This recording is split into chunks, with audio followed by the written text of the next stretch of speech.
அனைவருக்கும் வணக்கம். இன்னைக்கு ஜனவரி 31, 2025 வெள்ளிக்கிழமை. தினமணியில் இருக்கிற முக்கியமான நியூஸஸ் என்னென்னு பார்க்கலாம்.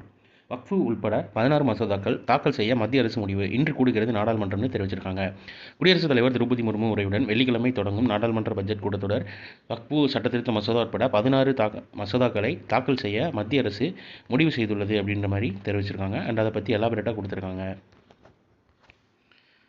அடுத்ததான் கொஞ்சம் பேஜஸ்க்கு பொலிட்டிக்கல் அண்ட் ஜென்ரல் நியூஸஸ் தான். ஸோ டேரெக்டாக இன்றைக்கான திருக்குறள் என்னன்றதை பார்த்துருவோம்.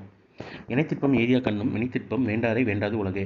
வேறு எத்தகைய உறுதி உடையவராக இருந்தாலும் செய்யும் தொழிலில் உறுதி இல்லாதவரை உலகம் விரும்பி போற்றாது அப்படின்னு இணைத்திற்பம் அப்படின்ற அதிகாரத்தில் திருவள்ளுவர் சொல்லியிருக்காரு.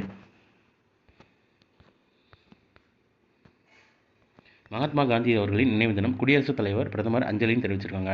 மகாத்மா காந்தியின் 77வது நினைவு தினத்தையொட்டி தில்லியில் உள்ள அவரது நினைவிடமான ராஜ்காட்டில் குடியரசுத் தலைவர் திரௌபதி முர்மு, குடியரசு துணைத் தலைவர் ஜெகதீப் தங்கர், பிரதமர் நரேந்திர மோடி உள்ளிட்டோர் வியாழக்கிழமை அஞ்சலி செலுத்தினர்னு தெரிவிச்சிருக்காங்க. நோட் பண்ணிக்கோங்க, 77வது நினைவு தினம் மகாத்மா காந்தி அவர்களுடையது.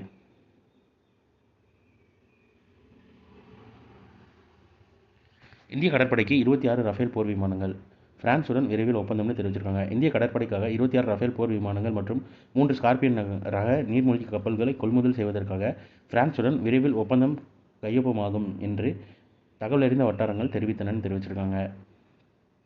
ஏஐ பயன்பாட்டில் இந்தியா விரைவில் தற்சார்பு மாதிரிகள் உருவாக்கப்படும்னு அமைச்சர் அஸ்வினி வைஷ்ணவ் தெரிவிச்சிருக்காரு. அமெரிக்காவின் சாட் ஜிபிடி, சீனாவின் டீப்சீக் போன்ற செயற்கை நுண்ணறிவு, அதாவது ஆர்டிஃபிஷியல் இன்டெலிஜென்ஸ், அதான் ஏஐன்னு கொடுத்துருக்காங்க, தொழில்நுட்பத்தில் தனக்கென தற்சார்பு மாதிரிகளை உருவாக்க இந்தியா திட்டமிட்டு வருவதாக மத்திய தகவல் தொழில்நுட்பத்துறை அமைச்சர் அஸ்வினி வைஷ்ணவ் வியாழக்கிழமை தெரிவித்தார்னு தெரிவிச்சிருக்காங்க. ஸோ இன்றைக்கான இம்பார்ட்டன்ட் நியூஸஸ் அவ்வளோதான். இதோட ஷார்ட்டட் வேர்ஷனாக 1 மினிட் கரண்ட் அஃபேர் நம்ம சேனலில் இருக்குது. வேணுங்கிறவங்க அதை யூட்டிலைஸ் பண்ணிக்கோங்க. மேலும் இன்னொரு நியூஸ் வீடியோவில் சந்திப்போம். தேங்க்யூ.